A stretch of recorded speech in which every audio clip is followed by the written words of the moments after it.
How the hell did Donald Trump figure out the mainstream media is the fringe and the fringe is now the mainstream? How the hell did Donald Trump figure out? I mean, Joe Rogan is obvious, right? Like, we knew the guy had a big audience. It's not like we were like stunned, but like, how the hell was he, the 78-year-old guy who doesn't even have a computer and still like writes handwritten notes? How did he become the guy who cracked the code on, to your point, running a cultural, I don't even want to say campaign, running it was a movement. Look, movement, heading a cultural movement versus a campaign. Every one of your people knows Elon. Listen. Yeah, so everybody keeps, I mean, the problem is you have a framework in your mind that how can Donald Trump? Guys, can we cut it out? Donald Trump is not an idiot. Donald Trump, let me just be very clear. Donald Trump is smarter than me, you, and all critics. You know why we know? Because he has the White House, the Senate, the House. Totally agree. The popular vote. He has a massive media ecosystem bigger than the mainstream built around him and for him, and a religious fervor in a political movement around him. And his best buddy is the richest person in the history of the world, and the most relevant Kennedy is with him. This dude is a phenomenon. He is the most powerful human on earth and in our lifetime. And we're still saying, well, how was this guy? We look like idiots to ordinary people. You're totally right. Is it possible that the left is finally starting to wake up to the simple fact that they had Donald Trump pegged all wrong? He's not some bumbling buffoon that just happened to fall into billions of dollars. He's actually a very calculating, intelligent person. But of course, this realization is coming way too late to be of any use to them, because other people on the left are starting to now question, what else were we wrong about? What else have we been lied to about? So let's go ahead and start this off with Stephen A. Smith starting to question the narrative. But before we get to these clips, please like and comment on this video so we can break through the algorithms. Here we go. The news comes amidst a bombshell report from the Justice Department that revealed the FBI had at least 26 confidential informants on the ground when the Capitol was stormed on January 6, 2021. The report says most of the informants engaged in illegal activity during the chaos. The Justice Department says only 3 of its 26 informants present had been instructed to observe potential domestic terrorist suspects on the day of the riot. The rest of the 23 appear to have gone to the Capitol on their own accord. Upon hearing news of the report, Vice President-elect J.D. Vance posted the following on X, quote, "For those keeping score at home, this was labeled a dangerous conspiracy theory months ago," end quote. Didn't hear anything about that for the election. Didn't hear anything about that when the quote-unquote insurrection was broached by Vice President Kamala Harris as the Democratic nominee. The belief that Donald Trump was a danger to democracy and using this as a profound, illuminating bullet point to make that case. And now here we are yet again finding even more evidence to Donald Trump's claims when he articulated that the process is rigged. My big issue is that I'm really, really sick and tired of every time I turn around finding something else that the Democrats have lied about or downplayed or misrepresented along the way. I mean, I see Republicans like Megyn Kelly or Officer Tatum or Candace Owens or, the Sean Hannitys of the world. You know what I'm getting tired of? I'm getting to the Democratic Party. You know what I'm getting really pissed off about?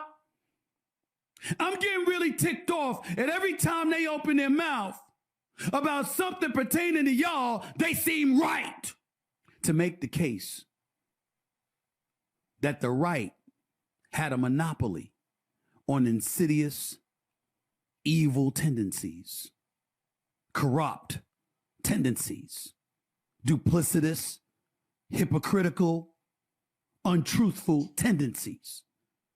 And every time they made those accusations, we turn around and find out that at least some of them are guilty of the same shit. I don't know about y'all, but I'm sick of all of it. I'm sick of all of it. They've actually made Donald Trump look like he was right instead of them. So Stephen A. Smith is right here, but his final conclusions are a little bit flawed, right? He seems very upset that Donald Trump and the Republicans and all of us crazy conspiracy theorists out here are continually proven to be right. All right. We were right about COVID. We're right about January 6th. And I bet if you look into 2020, we're right about that as well.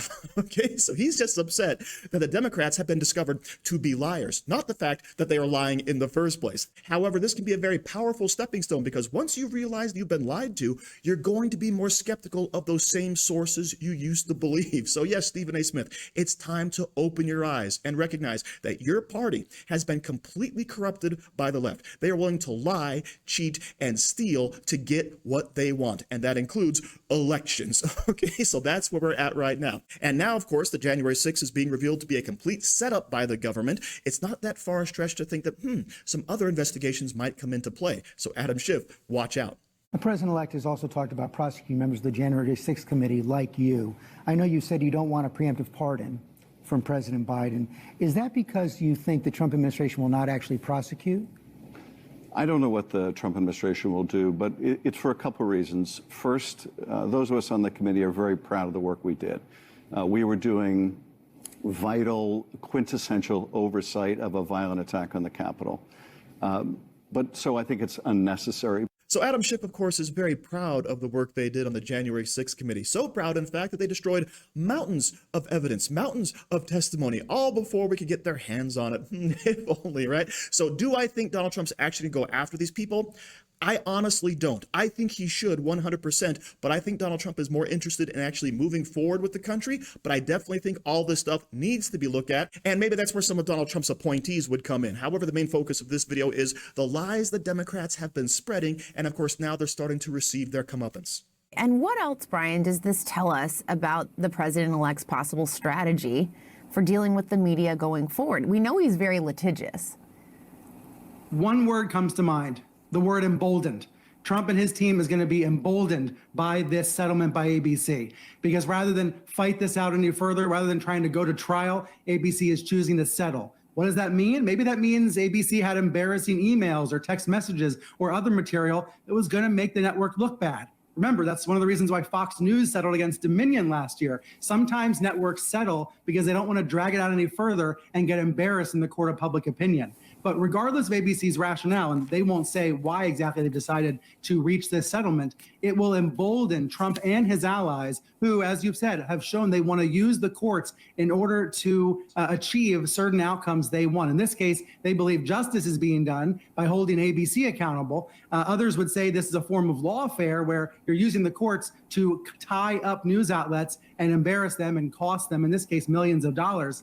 I'm really struck, Jessica, by the dollar figure, by the way, $16 million. That's a lot of money for any news outlet to be paying out. And that's going to have, I think, far-reaching ramifications. So, of course, all of this is in reference to ABC News being forced to settle with Donald Trump for defamation, right? You had George Stephanopoulos, who, by the way, was a huge Clinton operative before becoming a mainstream newsman.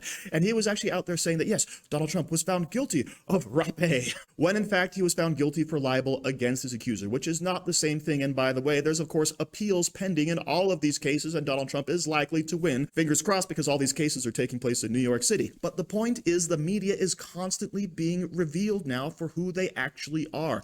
A bunch of liars, a bunch of spinners, right? A bunch of people who can't tell the truth because they just simply want to beat the opposition so bad that they will stoop to any level to do it. So thank goodness it's all falling apart and we get to see it in real time. So thank you for watching. Don't forget to like, share, comment, subscribe, and stay safe out there, people, because they're coming after you.